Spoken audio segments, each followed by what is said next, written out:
Alô pessoal, nesse módulo nós vamos falar sobre mais algumas reações do nitrogênio, vamos falar do manejo do nitrogênio, vamos também falar sobre os principais adubos nitrogenados.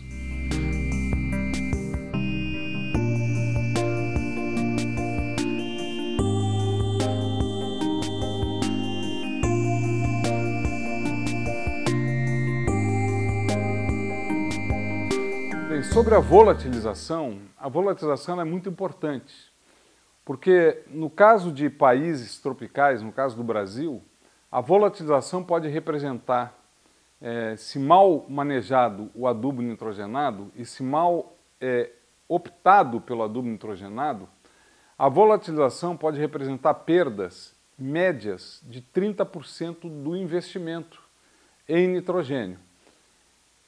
Isso é uma média.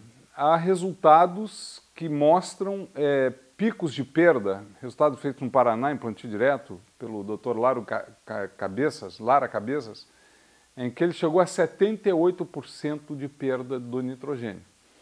Então, a volatilização ela é muito importante. E o que é a volatilização?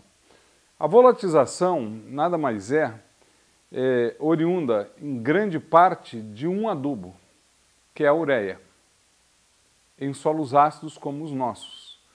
A volatilização é que a ureia, ela está numa forma que a gente vai explicar chamada mídica, ela vai para uma forma amoniacal e essa forma amoniacal vai estar formada junto com o hidróxido, né? Na verdade, essa forma amoniacal vai estar com hidróxido de sódio.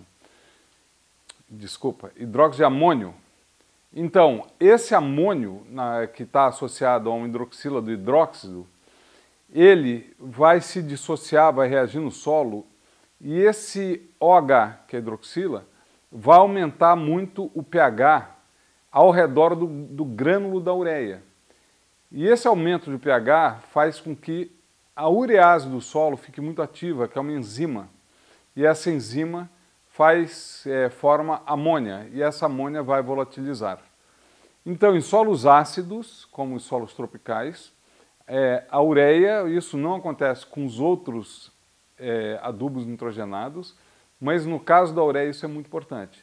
E as perdas são realmente bastante significativas, o que representa não só para o produtor rural uma perda de eficiência do adubo que ele aplicou, que não vai para a planta ou ficar no estoque de nitrogênio do solo, mas também representa danos ambientais, porque quando essa amônia ela volatiliza, ela também é um fator danoso para o ambiente. Então a gente sempre precisa pensar que a ureia apresenta esses problemas e a gente vai aprofundar algumas tentativas de controle desta volatilização quando a gente for falar da ureia. Bem, uma outra coisa importante no solo é a fixação biológica do nitrogênio, principalmente para a soja ou outras leguminosas, embora algumas gramíneas também tenham, já é estudado no Brasil, cana, milho apresenta alguns fatores de fixação de N biológico, mas ainda é muito incipiente e não tão conhecido e que não se consegue muito, nós não conseguimos ainda atuar em cima dessa fixação. Mas a fixação mais importante é na soja, porque ela representa uma fixação bastante elevada de nitrogênio e em grande parte dos casos você não precisa usar adubos nitrogenados para a soja ter uma produção alta. Isso é um assunto ainda bastante polêmico, mas pelo menos no estado da ciência de hoje se considera que essa fixação biológica associado ao nitrogênio que já existe no solo, praticamente faz com que você não precise adicionar nitrogênio para a soja para produtividades razoavelmente altas. Bom, essa é uma simbiose, essa fixação é uma simbiose da bactéria, que ela tem a capacidade de retirar o nitrogênio do ar e fornecer à planta. E por isso que ou a gente não põe ou põe baixíssimas doses de nitrogênio para a soja. Esses fatores vão acontecer principalmente com pH ao redor de 5,5, 6, Então, portanto, solos ácidos ou mais ácidos que 5,5, alguma coisa assim, nós podemos ter problema de fixação. Precisa ter, de novo, a aeração do solo, quer dizer, a porosidade do solo o solo não pode estar muito compactado. A umidade do solo também é importante, assim como a temperatura. Então, em condições de seca, temperaturas extremas, altas ou baixas, essa fixação ela é muito pouco eficiente. Bem, além disso, outros nutrientes precisam estar no solo, como cálcio, fósforo, enxofre e molibdênio. Um solo deficiente desses outros nutrientes, você pode ter importante perda de qualidade da fixação biológica por parte da soja. Portanto, importantíssimo, né, nós como supridores de nutrientes ao solo, que a gente tenha consciência que para o nosso cliente, nosso produtor rural, ter uma boa produção, que eu também me preocupe com pH, com cálcio, fósforo, enxofre e molibdênio, né, esses são cruciais para que a fixação biológica tenha uma boa eficiência para a soja. Bem, vamos falar agora um pouco do manejo de nitrogênio. Como a gente viu lá no início, o nitrogênio ele é absorvido pela planta, ou melhor, o contato íon-raiz de como ele chega até a raiz para ser absorvido é dado por fluxo de massa. Vocês lembram disso? O que é o fluxo de massa? A planta absorve a solução do solo e junto vai o nitrogênio. E por que isso acontece dessa forma? Porque o nitrogênio tem muita mobilidade do solo. Então, se você colocar um grano de ureia ou de qualquer nitrato de amônio ou qualquer adubo que ele se dissolve na solução do solo, diferente de outros nutrientes, ele se difunde, ele se espalha, melhor dizendo, vamos colocar de uma maneira, né, simples, ele se espalha na solução do solo. Então a solução do solo fica abastecida de nitrogênio. E nesse momento, no momento que a planta absorve a solução do solo, o nitrogênio vai junto. Isso aí tem impacto na maneira que eu devo colocar o nitrogênio no solo. Não é essencial ou muito importante, que nem outros nutrientes como o fósforo, que em solos de baixo teor de fósforo precisa ser colocado perto da raiz pela difusão, mas o nitrogênio é o contrário. Ele se encontra diluído em todas as partes do solo, na solução do solo. Então, onde a planta absorver, a raiz absorver a solução, o nitrogênio vai estar presente. Então, ele não precisa obrigatoriamente ser colocado do lado da planta, ele pode ser colocado a lanço, espalhado, que a eficiência dele vai ser boa.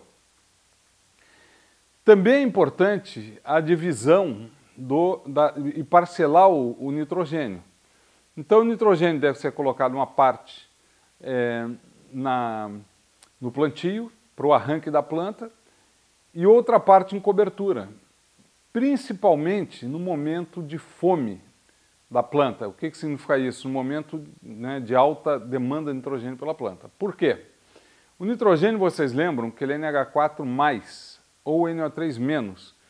Esses dois só têm uma carga, e naquelas séries que a gente mostrou preferenciais de adsorção ao solo, o nitrogênio, em ambas as formas, ele é um dos menos competitivos pelas cargas, tanto positiva como negativa. Então, em casos, né, de chuvas muito agressivas, né, ou torrenciais, é importante que esse nitrogênio seja colocado na hora de fome alta da planta para você diminuir o risco de perda dele por lixiviação. Então, o manejo correto é você colocar o nitrogênio perto, né, da maior demanda da planta. Milho vai dependendo, né, da planta, ela vai ter uma demanda maior, ao redor de 20, 30, 40 dias, dependendo da demanda, da produtividade esperada e tudo mais. Bem, e também para reduzir problemas ambientais, né, porque o nitrogênio é um dos nutrientes que a gente sabe que pode apresentar problemas de ir para mananciais de água ou tudo mais, e a gente prefere colocar no momento de alta fome da planta, porque com essa alta necessidade ela absorve muito rapidamente nitrogênio adicionado. Então, isso é importante para o nitrogênio, nós adicionarmos no momento em que as raízes estão desenvolvidas e cada espécie vai ter, né, o seu período ideal para essa aplicação. Então, a quantidade que a gente deve aplicar de nitrogênio vai depender do quê? De uma análise de solo, principalmente da matéria orgânica. Lembrando que na análise de solo o nitrogênio não aparece como nitrogênio mineral. Por quê? Porque a gente sabe que grande parte está na forma orgânica. Então a gente mede muito, né, dependendo do estado do Brasil, nós calculamos a dose de N a ser adicionada conforme o teor de matéria orgânica, que é quem vai suprir o nitrogênio para a planta. Em outros estados, outras tabelas de adubação, elas são mais simples, né? E elas vão depender da variedade, da cultura, da produtividade esperada, né, que é resultado do nível tecnológico e da experiência local do agrônomo, que conhece bem quais são as doses, né, que mais são efetivas e mais eficientes localmente. Sintomas de deficiência de nitrogênio. Como a gente falou lá no início também, né, o nitrogênio é um elemento móvel. Por ele ser móvel, é muito importante que o que acontece? Ele sai das folhas velhas e vai para as folhas novas dentro da planta. Sendo móvel dentro da planta, essa mobilização faz com que as deficiências apareçam sempre nas folhas, inicialmente pelo menos, nas folhas velhas. Então é muito importante, né, quando a gente for numa lavoura, conhecer essas deficiências, e a gente está mostrando deficiências em soja, em milho e outras típicas, para que te abasteça com essa informação, quando você for a campo, ver deficiências, saber, né, você ter conhecimento que como o nitrogênio se manifesta. Agora, também é importante, e isso já foi mais comum, mas é razoavelmente comum, o excesso de nitrogênio. O excesso de nitrogênio torna a planta com problemas, porque ela vegeta muito e ela tende a crescer, fragilizando suas estruturas. Então, com vento, a planta tende a acamar. Né? Então, especialmente, né, variedades que algumas variedades, dependendo da espécie, tendem a ter mais problemas com isso ou não, então é importante você, na sua região, você prestar atenção. E mesmo em plantas frutíferas, em árvores frutíferas, isso também pode ser um problema, porque o excesso de nitrogênio pode retardar a frutificação. Então a gente sempre sugere que isso seja tomado em conta, né, a quantidade de nitrogênio a ser aplicada, porque o excesso de nitrogênio também pode fragilizar, dependendo da espécie, a planta. Por exemplo, no arroz inundado, um excesso de nitrogênio faz com que a planta vegete mais, fragilize e fique mais exposta, com maior tendência a ter algumas doenças como a brusônia. Bem, agora nós vamos falar um pouco sobre os adubos nitrogenados. De forma geral, o que a gente considera, né, é que a amônia, NH3, é a mãe dos adubos nitrogenados. Né? Grande parte dos adubos nitrogenados, a origem é amônia. E essa amônia, ela é fixada, o NH3, que é a amônia, ele é fixado do ar através de reações que se faz, e essa amônia você pode armazenar, normalmente armazenar a temperaturas muito baixas, para que ela se mantenha uma forma líquida. Já que em temperaturas mais altas ela forma gases, e aí você perde ela. Então a amônia, sendo, entre aspas, a mãe dos elementos do nitrogênio, ela é matéria-prima para formar o sulfato de amônio, a ureia, alguns fosfatos de amônio, né, o ácido nítrico e tudo mais. E desses adubos, né, é que também, através, por exemplo, do ácido nítrico, é que nós temos o resultado, como resultado da produção do nitrato de amônio. Então, é muito importante a gente notar, né, que a grande parte dos fertilizantes, a origem é a mesma, é do ar. Né? É do ar que vem do N2 que está no ar tem ao redor de 78%, ele é fixado na forma de amônia e a partir daí se produz os fertilizantes. Bem, os fertilizantes minerais, eles são divididos em 3 formas que a gente pode chamar químicas, que o nitrogênio está presente neles. A ureia, que é um fertilizante bastante importante, né, no mundo, a ureia, ela está na forma amídica, NH2, parênteses, 2. A forma amoniacal é a forma NH4 e a forma nítrica é a forma NO3. Então, nos fertilizantes minerais, estão presentes nessa forma, o nitrogênio nessas formas químicas. Isso é importante a gente saber, porque isso tem impacto na forma que a gente vai aplicar e alguns problemas, principalmente a ureia, que pode ter de volatilização, por seu nitrogênio estar na forma amídica. A gente já vai ver isso com mais calma.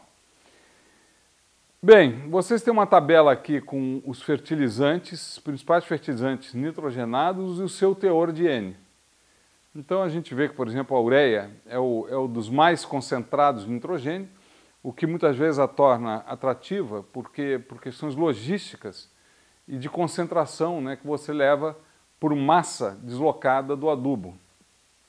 E tem outros adubos importantes e que cada um tem a sua característica e a gente vai abordar elas agora. Bem, a ureia, a gente já falou da amônia, que vem do gás natural, né? E do ar, desculpa, junto com gás que forma NH3, e nós vamos falar sobre a ureia. A ureia nada mais é do que uma reação da amônia com gás carbônico. Essa reação forma um adubo que você tem nitrogênio na forma amídica, NH2,2. NH2, parênteses, 2. Ela pode estar tanto na forma de grânulos como na forma mais fina, que normalmente a gente chama de prio. Ela tem um atrativo que o ponto de nitrogênio dela é mais barato e por ser concentrado, não é? Em questões de deslocamento e frete da massa da ureia, ela se desloca a grande distância, você dilui o frete em grandes concentrações de nitrogênio, o que te transforma o nitrogênio colocado na lavoura mais econômico e mais barato. Mas ela tem um grande problema, que são as perdas por volatilização, que a gente já comentou um pouco, mas nós vamos agora abordar com mais profundidade. Vocês estão vendo o gráfico aí, em que em pH dos nossos solos que são ácidos, isso para nós da Yara é muito importante. Em pH mais baixo, nós vemos ali que, no gráfico, que no eixo dos X vocês têm um tempo de aplicação e no eixo dos Y você tem ali a formação de NH3, que é a forma de gás que volatiliza, quer dizer, a transformação de forma de nitrogênios voláteis. Então, o que nós vemos, né, onde nós temos um pH mais ácido, ali está em torno de 6,3. Nós temos o quê? Vocês veem, né, que a ureia, que é onde são aquelas bolinhas ali, que estão achuriadas, são pretas, a perda de nitrogênio ela é bastante significativa. Nesse caso, a perda acumulada em 4, 5 dias ali, ó, chegou a perto de 40% a 50%. Então, mas você vê, por exemplo, o sulfato de amônio ali medido em condições ácidas, no mesmo gráfico em solo ácido, você não vê perda, praticamente não há perda, que são as bolinhas vazadas, você não consegue ver nenhuma ou muito pouca perda significativa. Quer dizer que em solos ácidos, que é condições em países tropicais, como por exemplo aqui no Brasil, nós temos um problema gravíssimo de perda de N através da ureia, mas as outras fontes, como nitrato de amônio ou sulfato de amônio, a perda não é significativa. Já em solos alcalinos, que é o caso, né, nesse gráfico que você tem lá um pH em torno de 7,8, 7,9, acima de 7,5, o que nós temos ali? Um solo calcário. E ali ambas as fontes perdem nitrogênio por volatilização. Mas não é o caso do Brasil. No Brasil, os solos são ácidos e a perda, principalmente da ureia por volatilização, ela é bastante alta e preocupante. Mas ainda bem que temos outras fontes que não aparentam, que não apresentam essa perda por volatilização, que é o caso do sulfato de amônio e o caso do nitrato de amônio. Bom, segundo Heitor Cantarella, a perda média de nitrogênio na adição da ureia é em torno de 30%. Isso em termos médios, já que existem dados que essa perda podem chegar a serem acima de 70%, como é o caso que no Paraná que chegou-se a perda de 78%. Então essas perdas são muito significativas, são importantes, a perda do investimento do produtor rural, o dano ambiental que esse NH3 pode fazer volatilizado, então tudo isso faz com que cada vez mais se pense em outras fontes que não apresentem esse problema. Como já dito, né, a perda por volatilização, ela se dá porque o amônio, a forma amídica da ureia, quando ela reage no solo, ela hidrolisa com água, ela forma uma base, forma um hidróxido de amônio, que é NH4OH. E aí, a partir daí, se forma um ambiente muito alcalino à volta do grão da ureia, e esse ambiente alcalino na volta do grão da ureia faz com que uma enzima chamada urease, que é uma enzima livre do solo, ela transforme esse amônio em amônia, né? Amônio NH4, amônia NH3. E aí volatiliza. Volatilizando, né, isso aí gera um problema, como a gente já falou, além de perdas e tudo mais. É importante também, né, isso é importante para nós que estamos no setor de fertilizantes, abrindo um parênteses, amônio NH4, amônia NH3. Então não existe, como é dito, sulfato de amônia. Se fosse sulfato de amônia em temperatura ambiente, o nitrogênio estaria volatilizando. Então é sulfato de amônio, nem nitrato de amônia, é nitrato de amônio, fechando parênteses. Bem, então a gente considera que essas perdas de volatilização são cruciais para nós, no caso da ureia, e elas são bastante relacionadas a pH do solo. O pH quanto mais alto do solo, da superfície do solo, mais alta vão ser essas perdas. A temperatura mais alta também vai ser essas perdas. E no caso do Brasil, é muito complicado, porque como a gente tem muito plantio direto, a gente tem palha no sistema, e muitas vezes, quando você distribui a ureia, você atinge essa palha contém um teor de urease muito alto, que faz com que acelere muito essas perdas por volatilização. Então, no caso do Brasil, a gente precisa pensar sempre se usar ureia é uma coisa interessante.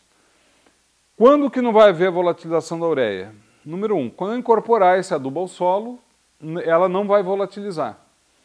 Só que hoje, com plantio direto em praticamente todo o país, a gente não tem como incorporar esse adubo ao solo. Ou quando houver uma chuva, é difícil hoje, né, que os dados são muito variáveis, mas uma chuva, eu diria ao redor, acima de 20, 30 milímetros, que consiga dissolver a ureia em superfície e consiga incorporá-la, não é, no solo. Aí você não vai ter perda. Mas o grande problema está no seguinte, que quando eu tenho a questão quando eu adiciono a ureia ao solo em superfície, o pico de perda de ureia, do nitrogênio da ureia, é ao redor de 3 dias, 2 a 3 dias, dependendo das condições. Pode chegar a 3, 4, alguma coisa assim. E isso é um problema grave, porque muitas vezes a gente não tem chuva em 3 dias. Então, ou se aplica quando se imagina, né, que vai chover, mas às vezes em áreas grandes não consegue se fazer isso. Ou às vezes tem um período de seca, e aí a aplicação de ureia é um problema muito grave. Bem, então existe um protetor chamado NBPT, que existe no setor, Mas o NBPT, o importante dele é o seguinte, ele reduz a perda e atrasa o pico da ureia. Então, por exemplo, se a ureia fosse volatilizar em torno de 30%, 25%, sem o NBPT, em 3 ou 4 dias, ela vai ter uma volatilização também ao redor de... vai ter um outro pico, se colocado o NBPT, você vai ter um pico ali ao redor de 9 dias, 8 dias, você vai ter um pico de volatilização, mais ou menos um quarto do pico que se teria em 3 dias. Então, se você fosse perder lá seus 25%, você vai ter uma perda, se não chover em 7, 8 dias, o seu pico, ou 9 dias, ao redor disso, a tua perda vai ser ao redor de 7,5%. Então é importante a gente ter em mente que, se não chove, o NBPT ele não estabiliza a ureia, como é dito comercialmente. A ureia é estável, ela não é estável. Se não chover, vai sim ter perdas, isso está muito estudado. Porém, essas perdas, elas vão ocorrer, e esses picos lá pelo seu 8º, 9º dia da aplicação. Bem, sobre o NBPT, a gente pode dizer que todos os estudos mostram, muitos estudos feitos pelo Dr. Heitor Cantarella, no Instituto Agronômico de Campinas, e feito no estado de São Paulo, alguns feitos em outros estados, na média, a redução da perda do NBPT, feito em 8 ou 9 condições diferentes, em plantio de milho e pastagem, ele não deixa de perder nitrogênio. A redução média se dá em torno de 60% se houver chuva e se não chegar naquele ponto de 8, 9 dias que ele tende também a perder. Então, na média prática, esse trabalho feito a campo, o NBPT, na média, chega-se a uma redução de 60%, portanto, uma perda de 40% do N na média. Então, a gente não pode aceitar que a ureia está estabilizada e que dá a ideia que não vai haver essa perda. Bem, além disso, né, um outro problema do NBPT importante é o seguinte, o NBPT, como já descrito em Tiratema, em trabalhos feitos também no Instituto Agronômico de Campinas, é uma dissertação de mestrado, o NBPT, isso está publicado, tá, pessoal? O NBPT, depois misturado com a ureia, se guardado a 25 graus, em 3 meses ele se degrada.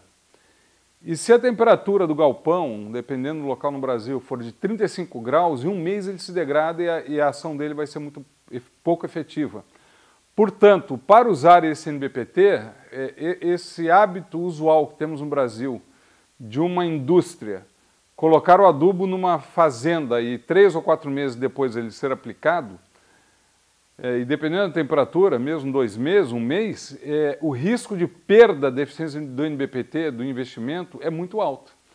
Então a gente tem que ter essa consciência também, que além de não estabilizar, essa questão da armazenagem, ela é crucial para a eficiência desse aditivo. Falamos da ureia e agora vamos falar de outros adubos nitrogenados, e o primeiro é o sulfato de amônio. O sulfato de amônio, ele é um adubo que ele tem algumas vantagens, como por exemplo, ter o sulfato junto com o nitrogênio. O que isso o enxofre é outro elemento fundamental e essencial para a planta. Ele também tem a vantagem de ser bem compatível para fazer misturas, que a ureia já não é, mas o preço dele, devido a condições de mercado, principalmente o granulado, é bastante alto, né? Então é um custo bastante alto do seu nitrogênio e no mercado não há uma oferta muito grande, então a gente não vê muito sulfato de amônio aqui no Brasil. Ele, na verdade, ele acaba não sendo uma reação de amônio com ácido sulfúrico, é uma forma de fazer sulfato de amônio, mas sim um subproduto de empresas de produtos sintéticos. Então há uma certa dificuldade no mercado da obtenção desse produto. Bem, outro fertilizante importante é o nitrato de amônio. O nitrato de amônio é a reação, como a gente já falou, né, da amônia, de novo, né, que é a mãe de todos os fertilizantes nitrogenados, com o ácido nítrico. Bem, esse produto resulta num fertilizante com 32% de nitrogênio, parte amoniacal, 50%, e 50% nítrico. o que também pode ser considerado uma vantagem, que dá duas formas para a planta absorver, e dependendo da espécie, uma forma é mais preferencial do que outra na absorção do nitrogênio. Ele é bem granulado normalmente, ele é um produto que apresenta uma certa higroscopicidade, portanto, ele, principalmente quando puro, tem algumas dificuldades e precisa se tomar um pouco de cuidado na sua armazenagem. Mas o grande problema do nitrato de amônio, que é um fertilizante muito interessante no Brasil, porque ele não volatiliza em solos ácidos, então a gente tem um conhecimento bastante grande de sua eficiência nessas condições, que não se perde nitrogênio. Então o investimento feito pelo produtor, ele realmente vai para o solo, vai à planta ou fica no estoque de nitrogênio do solo. Mas o detalhe é que esse nitrato de amônio, ele é usado como parte, né, de produtos de explosivos. Ele é componente de produtos explosivos, o que muitas vezes os terroristas pelo mundo, ou mesmo, né, se quiser fazer um explosivo, com nitrato de amônio se faz, e ele é bastante controlado, a sua movimentação no mundo. A Yara produz bastante nitrato de amônio, mas o produto final que ela vende no mercado, que é o Yara Bela, é esse nitrato de amônio onde se adiciona calcário ou gesso. O que, no caso de se adicionar gesso, o nitrato de amônio também vai levar o enxofre na forma de sulfato. Bem, no momento em que eu adiciono esses produtos ao nitrato de amônio, ele perde a explosividade. Então, esse problema de explosividade fica muito bem controlado e isso é bastante importante para que a gente saiba, né, para a gente estar no mercado tranquilo, que pode-se trabalhar com ele, que com o Yara Bela a gente, né, não consegue fazer explosivos e tudo mais.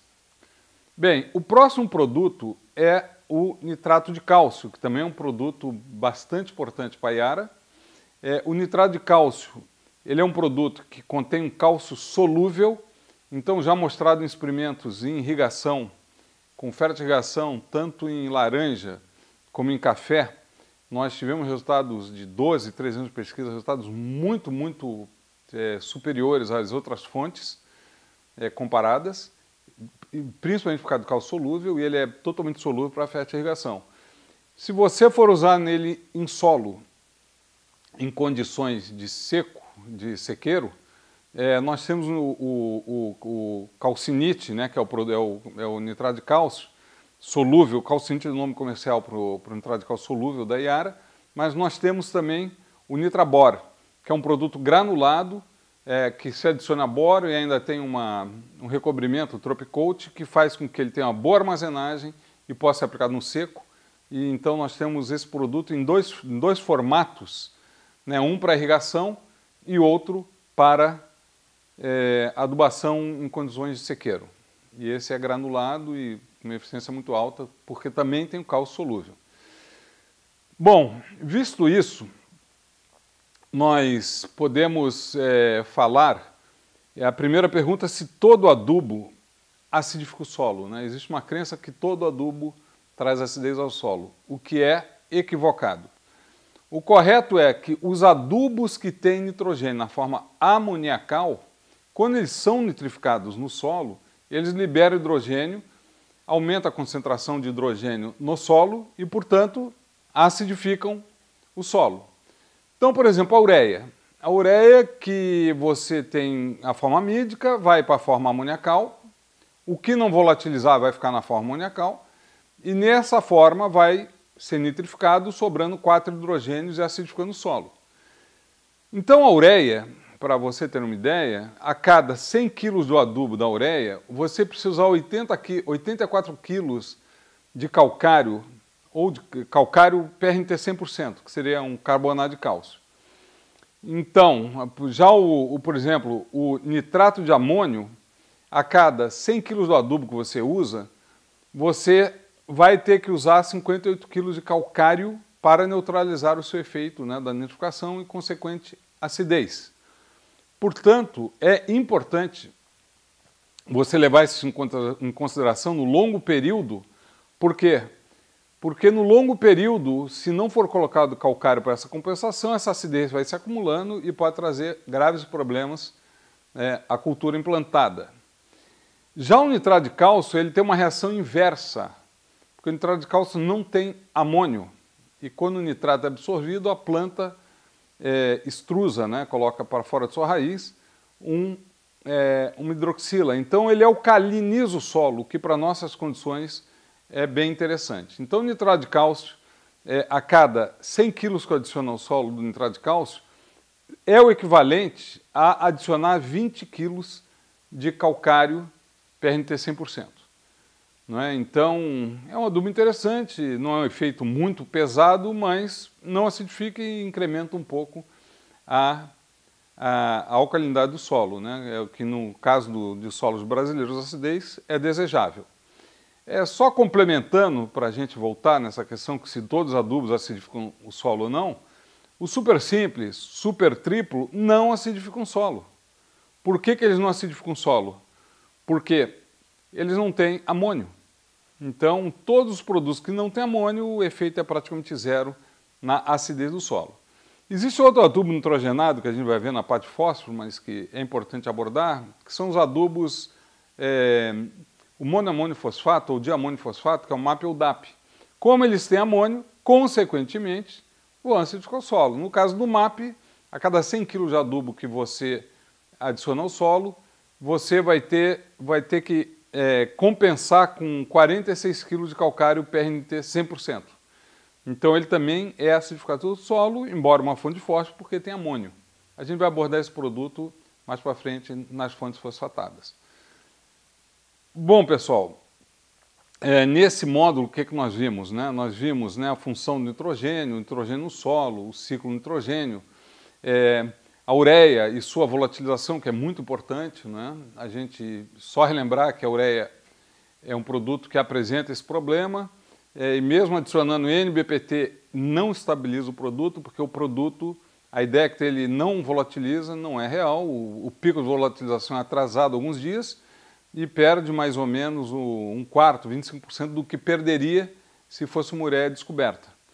E o NBPT tem graves problemas de armazenagem, né? Já que o NBPT, segundo os trabalhos técnicos, em um mês, numa temperatura de 35 graus, ele se decompõe e não funciona. E a temperatura de 25 graus em 3 meses.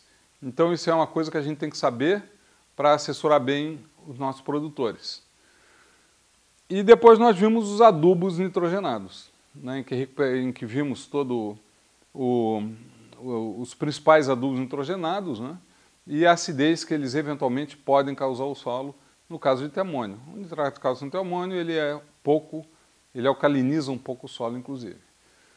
Bem, pessoal, no próximo módulo vamos ver fósforo. Então, obrigado e até o próximo.